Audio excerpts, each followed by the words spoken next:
Quelle est la méthode pour gérer la solitude affective? Bonjour à vous mesdames, j'espère que vous allez bien, ou messieurs, parce que c'est aussi un sujet qui peut s'adresser aux hommes, donc bonjour à vous s'il y en a.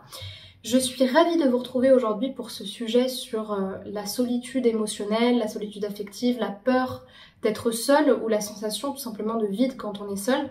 C'est un sujet qui est très important parce qu'en fait, on ne se rend peut-être pas compte, mais il est au cœur de la plupart des problématiques des célibataires et même des personnes en couple qui ne sont pas épanouies dans leur relation ou qui ne font qu'enchaîner constamment les mêmes histoires qui ne fonctionnent pas.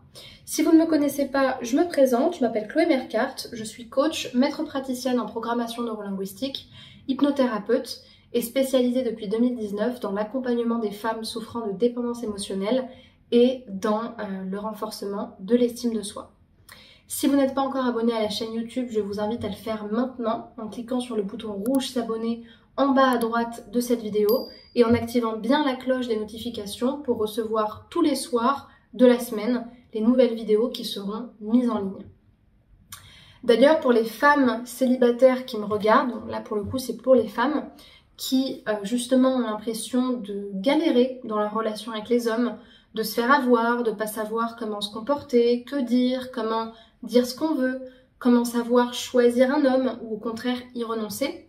J'ai créé une formation offerte pour vous qui s'appelle « Incarner la femme sensationnelle, lumineuse et unique qui l'épousera » et qui vous donne des outils de coaching à travers plusieurs vidéos pour mieux comprendre les règles du jeu amoureux. Donc pour la télécharger, je vous invite à aller dans la description de la vidéo et à cliquer sur le deuxième lien qui est proposé dans la description pour remplir le formulaire et la recevoir directement par mail. Pour répondre à la question de la solitude affective, je vais vous donner un exemple, d'accord? Et d'ailleurs, pour moi, c'est valable aussi pour la peur de la solitude affective. Parce que finalement, quand on a peur, c'est qu'on est dans le manque. Qu'on soit dans le manque réellement ou qu'on soit dans la peur de manquer, d'amour, d'argent, de travail, on est forcément dans une vibration de manque. Donc l'exemple que je vais vous donner, c'est un exemple qui est personnel et qui, je trouve que c'est une belle métaphore pour vous expliquer comment est-ce qu'on peut faire. Moi, ça fait donc bientôt 5 ans que je suis entrepreneur, que je suis à mon compte. Et quand on est à son compte, une des problématiques qu'on rencontre, c'est pas forcément le cas pour tout le monde, mais c'est la peur de manquer d'argent.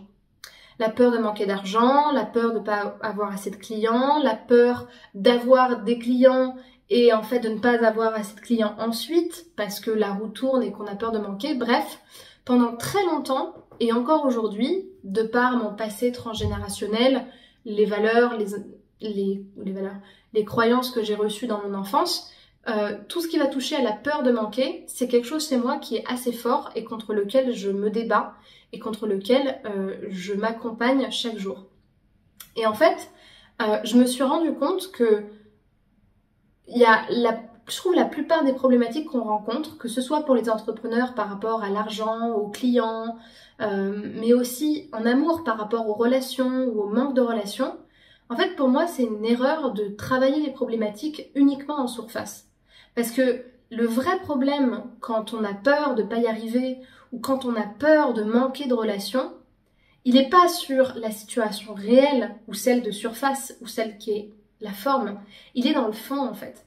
Il est que dans ces situations-là, on attire ce que l'on ressent, on attire ce que l'on vibre. Et c'est pourquoi je mets un point d'honneur tous les jours et de manière constante à me former, à m'apprendre comment gérer l'argent, mais aussi à apprendre à me sentir en sécurité avec ce que j'ai en fait, à valoriser ce que j'ai. Et peu importe finalement ce qu'il y a sur mon compte en banque ou peu importe le chiffre d'affaires que je fais à la fin du mois, je trouve que c'est très important de continuer à m'accompagner, à me solidifier et à me rassurer par rapport à ça en délocalisant à la fois le problème en me disant que quelque part il n'y a pas que ça, c'est-à-dire que des fois quand on focalise sur quelque chose qui nous manque, on ne voit pas toutes les belles choses qu'on a à côté, un métier qu'on adore, un cadre de vie qui est top, un chéri qui nous aime, ou de la famille ou des amis, peu importe. Et le fait de se remplir aussi de tout cet environnement qui n'est pas le problème principal, mais qui contribue au fait de solidifier notre vie, est une autre manière de rajouter de la richesse. Et ben je trouve que par rapport aux relations, c'est exactement la même chose. C'est-à-dire qu'en fait, les relations amoureuses, elles vont venir vous titiller sur ce qui vous manque. Et quand on a peur d'être seul ou qu'on ressent de la solitude, c'est qu'on vibre ce manque-là et que quelque part, on est focalisé sur ce qu'on n'a pas. Or, quand vous êtes focalisé sur ce que vous n'avez pas, vous ne valorisez pas ce que vous avez déjà, donc vous n'êtes même pas dans la gratitude de ce que vous avez. Et donc, vous pouvez le perdre et le fragiliser ou ne même pas vous rendre compte d'autres choses qui sont en train de se fragiliser. Et surtout, en fait, vous êtes constamment en train de broyer la même énergie qui va attirer le même résultat. Donc, comment est-ce qu'on fait? J'ai fait beaucoup de coaching, de formation, de programmes sur le sujet. Mais déjà, typiquement, déjà il y a plein de podcasts et de vidéos que j'ai faites sur le sujet que vous pouvez aller regarder. Mais en fait, l'estime de soi va répondre à la solitude affective. Pourquoi? Parce que quand on est seul affectivement, bien sûr qu'on peut avoir envie d'être avec quelqu'un, il n'y a pas de souci, mais c'est qu'en fait, fondamentalement, on ne s'accompagne pas assez et on ne s'enrichit pas assez de ce qu'on est déjà à l'intérieur de nous. Il y a une phrase que j'aime beaucoup qui est « La solitude émotionnelle n'est pas le manque de compagnie, mais le manque de connexion à soi ou à la nature ». Et je trouve ça génial en fait de se dire que le problème dans la solitude, c'est pas d'être seul physiquement, mais c'est d'être seul à l'intérieur de soi et de s'abandonner. Donc je dis pas que marcher dans la forêt en promenant votre chien, ça va remplir le manque d'une relation. Mais quelque part, ça va vous permettre de faire ce qui est en votre possible pour rendre votre vie déjà riche et pour vous accompagner, pour être moins seul, pour être cette présence dont vous avez besoin. Typiquement, pour les personnes qui veulent être accompagnées sur ça ou qui veulent suivre des programmes sur ça, j'ai créé une formation toute petite qui dure, je crois, elle doit durer 2 ou 3 heures, donc elle se fait vraiment très rapidement.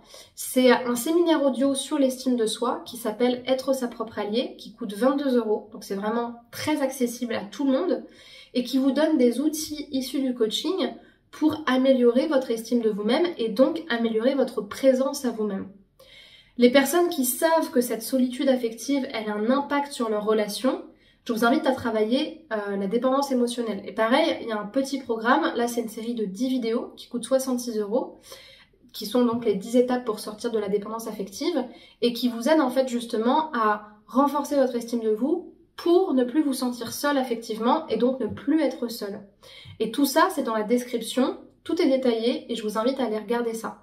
Pour les personnes qui savent qu'elles sont en dépendance affective et qui veulent y travailler profondément, pas juste sur des petites formations, mais qui veulent vraiment se donner les moyens de travailler toutes les problématiques de cette problématique en réalité, il y a 2 options qui s'offrent à vous. Soit vous faites un programme de formation complet sur la dépendance affective et le manque d'estime de soi, le fait de ne pas trouver l'amour. Ça, c'est le programme Confiante, indépendante et envoûtante, pareil en description. Ou soit vous vous faites accompagner par moi en coaching individuel. Et la première étape pour ce faire, c'est de réserver un appel de 15 minutes offert pour qu'on fasse un bilan ensemble par téléphone.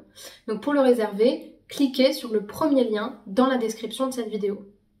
Pour terminer, je vous invite à me rejoindre sur les réseaux sociaux, notamment sur Spotify, Facebook, TikTok, YouTube, Instagram, pour pouvoir m'écrire en privé si vous avez des questions spécifiques et suivre mon contenu pour apprendre à vous aimer tous les jours. Je vous remercie pour votre attention et vous souhaite une belle journée et prenez soin de vous. Au revoir.